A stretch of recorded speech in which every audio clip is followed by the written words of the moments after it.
नमस्कार मित्रों। ऑपरेशन सिंदूर की अद्भुत सफलता के बाद पूरी दुनिया में भारत का डंका बज रहा है और इसकी वजह से देश के बाहर के दुश्मन तो पस्त हो गए, लेकिन अंदर के दुश्मनों में जो छटपटाहट है। अब आप कहेंगे अंदर के दुश्मन, अंदर के कुछ तो दुश्मन हैं जिन्हें आप लोग जानते ही हैं, जो मिनी पाकिस्तान वाले हैं। लेकिन यहाँ के विपक्षी दल के नेता सरकार का विरोध करते करते अब बिल्कुल देश विरोधी हो चुके हैं। इसलिए आप उनकी भाषा शैली और सोच जब देखते और सुनते होंगे तो आप भी इस बात के लिए पछताते होंगे जिन लोगों ने वोट दे दिए होंगे उन लोगों को। हम उन लोगों की बात कर रहे हैं जो राष्ट्रवादी विचारधारा के हैं, जो देश को पहले नंबर पर रखते हैं अपने हितों को छोड़कर, यानी नेशन फर्स्ट। तो खैर, हम ऑपरेशन सिंदूर को 10 बिंदुओं में आपके सामने रखेंगे कि इससे भारत को क्या मिला, और आपको आश्चर्य होगा 10 में 10 नंबर भारत को मिले और शत्रु देश 10 में से 0 भी नहीं ले पाया, -10। आप कहेंगे ऐसा कैसे? तो वो समझ लो, क्योंकि पाकिस्तान मुंह दिखाने लायक भी नहीं रहा। जो परमाणु हथियारों परमाणु बमों की वो धमकी दिया करता था, वो धमकी देने लायक भी नहीं रहा। तो हम आपको बताते हैं कि दुनिया में रक्षा क्षेत्र में सुपर हीरो बन गया है भारत।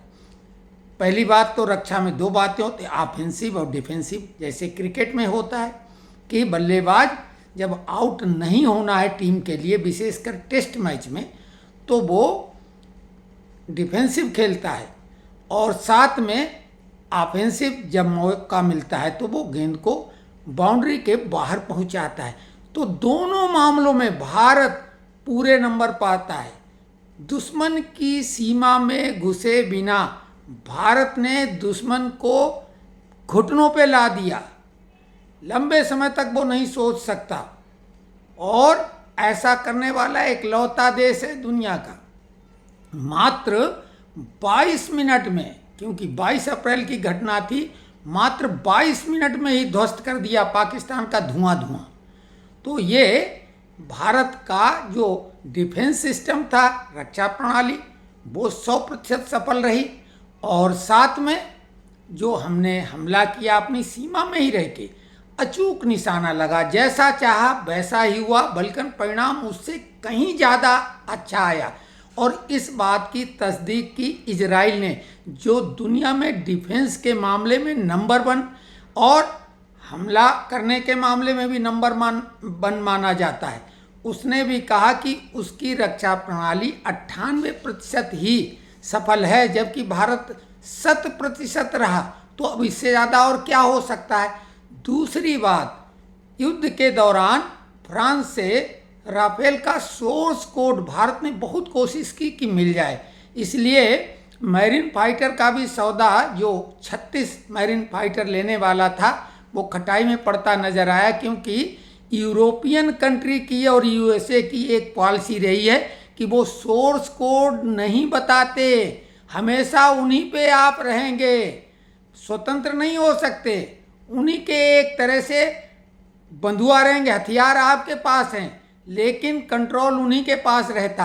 आप अपनी तरफ से न मॉडिफाइड कर सकते हैं, ना अपनी मिसाइल लगा सकते हैं। मिसाइलें उन्हीं से खरीदनी पड़ेंगी जो कि मनमाने रेट पर वो देते हैं। भारत की अपनी स्वदेशी मिसाइलें कमाल की हैं, और फ्रांस पहली बार दुनिया में कोई यूरोपियन देश, केवल फ्रांस नहीं, घुटनों के बल गिर के भारत से गिड़गिड़ा के सोर्स कोड अब देने को तैयार हो गया है।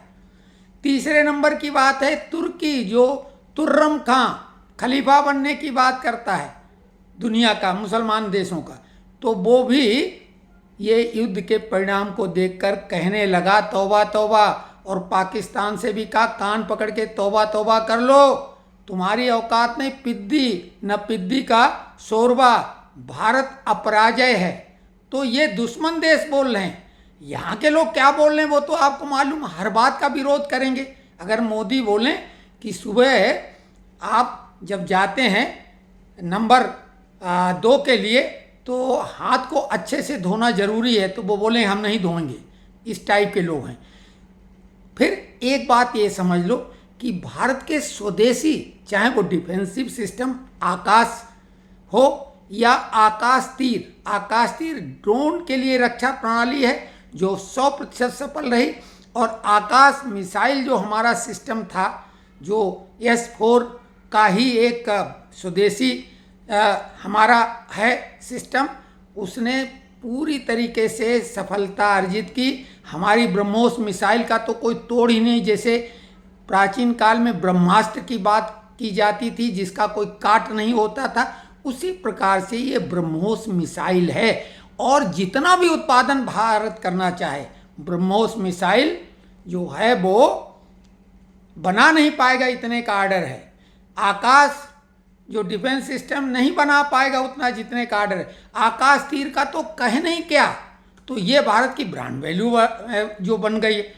इसके अलावा सूर्या रडार सिस्टम भी भारत ने विकसित कर लिया और सफलतापूर्वक उसका परीक्षण भी हो चुका है। सूर्या रडार प्रणाली ऐसी है जो 5th जनरेशन के जो फाइटर जेट होते हैं, जिन्हें स्टेल्थ फाइटर जेट कहते हैं, जो कि रडार उन्हें नहीं पकड़ पाता, डिटेक्ट नहीं कर पाता है। हमारा सूर्या रडार प्रणाली उस 5th जनरेशन के, जैसे F-35, Su-57, और चाइना का भी जो S-30 ये जो JF-35 उसको भी पकड़ लेगा। कोई ऐसा करने वाला भारत कमाल का देश बन चुका है। हालांकि कहलाता है 4थे नंबर पे, लेकिन चाइना का कोई हथियार अभी युद्ध के मैदान में टेस्ट नहीं हुआ। सुनाम धन्य है वो। उसके अलावा चाइना की हिम्मत पस्त हो गई। चाइना गलवान में पिटने के बाद, जबकि उन्होंने घात लगा के हमला किया था हमारे निहत्थे सैनिकों पर, लेकिन हमारे सैनिक जरूर 20 वीर गति को प्राप्त हुए, लेकिन उन्होंने 42 सैनिकों को ऊपर पहुंचा दिया। तो वैसे पहले से डरा हुआ था, लेकिन भारत का डिफेंस सिस्टम और ब्रह्मोस मिसाइल की ताकत देखकर चाइना की हिम्मत और औकात नहीं। S-400 के अलावा भारत S-500 भी लेने जा रहा। यानी भारत आर्थिक रूप से इतना ताकतवर हो गया है कि वो अब अपनी रक्षा अपने स्वदेशी हथियारों से और विदेश से भी जो चाहता है वो सारे हथियार खुद वो खरीद रहा है। तो ऐसे में भारत इसी बीच में मई में ही, इसी महीने में अब 4थी सबसे बड़ी अर्थव्यवस्था बन गया है। भारत जो है $4.187 ट्रिलियन की अर्थव्यवस्था बन गया है। जापान को अब उसने 5वें नंबर पर ढकेल दिया है, 4.186। और ये हमने सबसे पहले वीडियो डाला था, कोई भी चैनल में या अखबार में तब नहीं आ पाया था, शुरुआत में ही। इसके अलावा USA, फ्रांस, यूरोपियन कंट्री अब भारत से कोई भी रक्षा सौदा अपनी शर्तों पे नहीं कर पाएंगे, क्योंकि भारत आत्मनिर्भर हो ही गया है। जहां तेजस उसने 4.5 जनरेशन के बना ही लिए हैं, और इसके अलावा एमका वो बना रहा है, और उस प्रोजेक्ट के लिए 15,000 करोड़ कल सैंक्शन कर दिए गए। अब एमका जो है 5th जनरेशन का सबसे ज़बरदस्त फाइटर जेट होगा। तो भारत अब हथियारों में इस कदर आगे बढ़ गया है कि जो देश पूरी तरीके से आयात करता था हथियारों का, अब वो निर्यात करने में दुनिया में अपनी धमक बना चुका है। और 10 साल के अंदर दुनिया के किसी भी देश के मुकाबले में भारत निर्यात के मामले में भी इसी तरीके से टक्कर देगा। तो इसके बाद में आपको बता दें एक महत्वपूर्ण बात, कि इसी युद्ध के दौरान भारत ने सिंधु वाटर ट्रीटी को निलंबित कर दिया, जिससे भारत को बहुत फायदा होगा।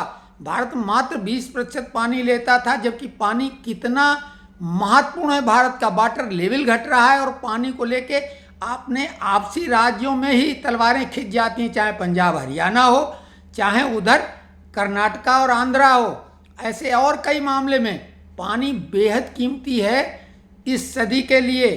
तो सिंधु नदी का पानी अब भारत अपने आप में उपयोग में लाएगा और इसको वाटर बम की तरह इस्तेमाल कर पाएगा। चाहे जब खोलेगा चाहे जब पानी उनको तरसाएगा।